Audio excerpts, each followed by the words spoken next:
I have enclosed the original and only existing copies of my personal notes and reflections on a matter which I have kept hidden from everyone, even my own family.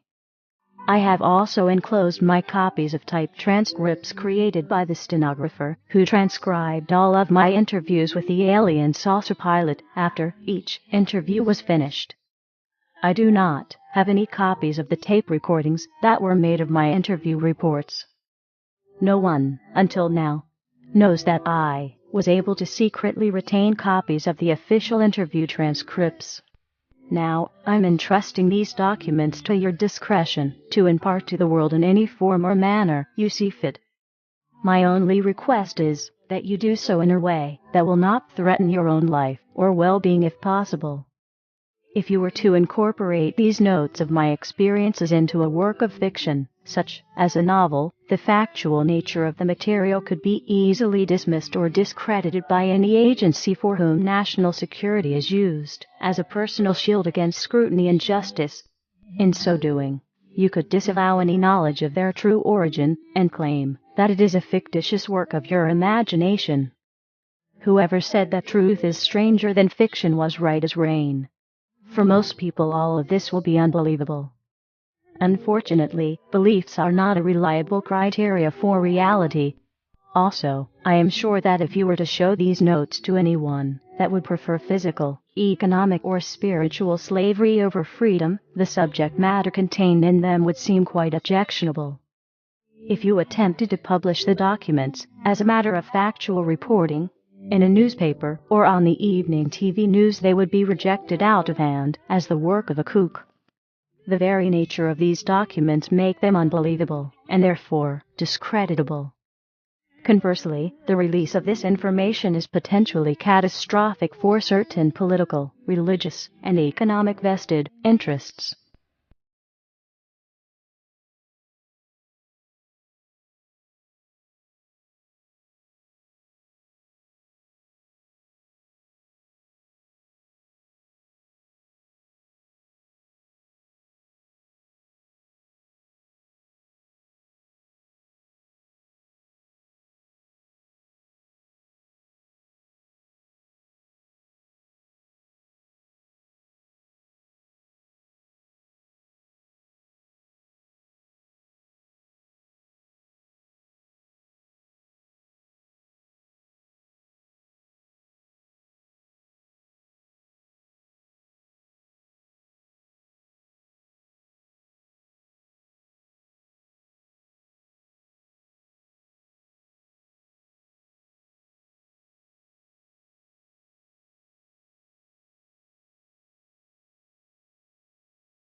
Communication, telepathic.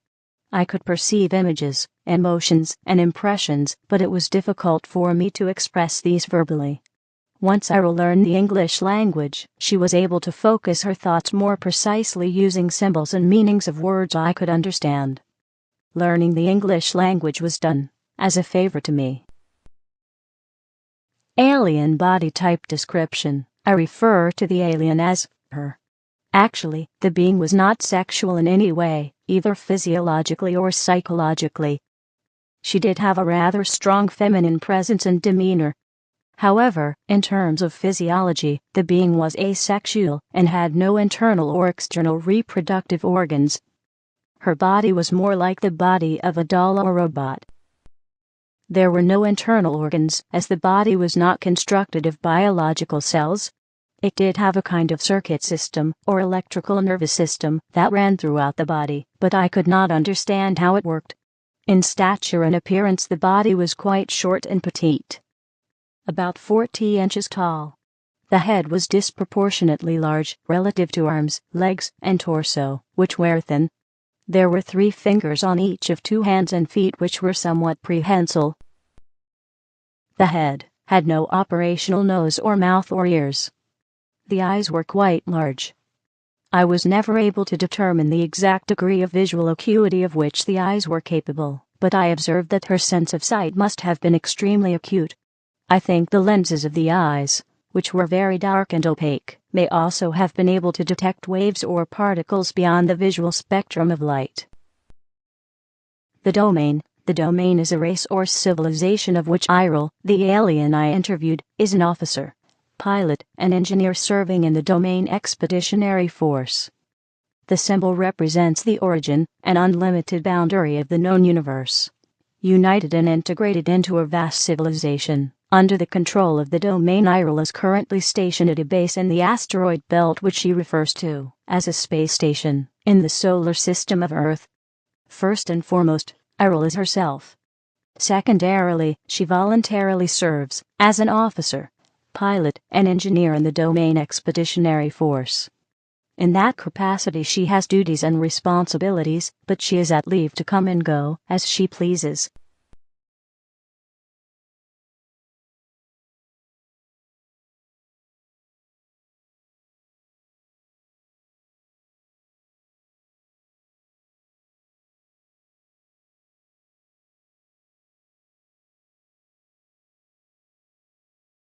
Do you have any special environmental needs, such as air temperature, atmospheric chemical content, air pressure, or waste elimination? No, I am not a biological being. Does your body or spacecraft carry any germs or contamination that may be harmful to humans or other Earth life forms? No germs in space.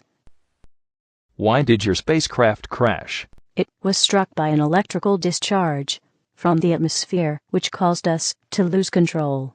How do your people communicate with each other? Through mind, thought. Do you have a written language or symbols for communication? Yes. What planet are you from? The home, birthplace world of the domain. Will your government send representatives to meet with our leaders? No. What are your intentions concerning Earth? Preserve, protect property of the domain. What have you learned about Earth governments and military installations? Poor, small. Destroy planet. Why haven't your people made your existence known to the people of Earth? Watch, observe. No contact. Have your people visited Earth previously? Periodic, repeating observations. How long have you known about Earth? Long before humans. Can you describe your home world to us? Place of civilization, culture, history. Large planet. Wealth, resources always. Order. Power. Knowledge, wisdom. 2 stars. 3 moons. What is the state of development of your civilization? Ancient. Trillions of years. Always. Above all others. Plan. Schedule. Progress. Win. High goals, ideas.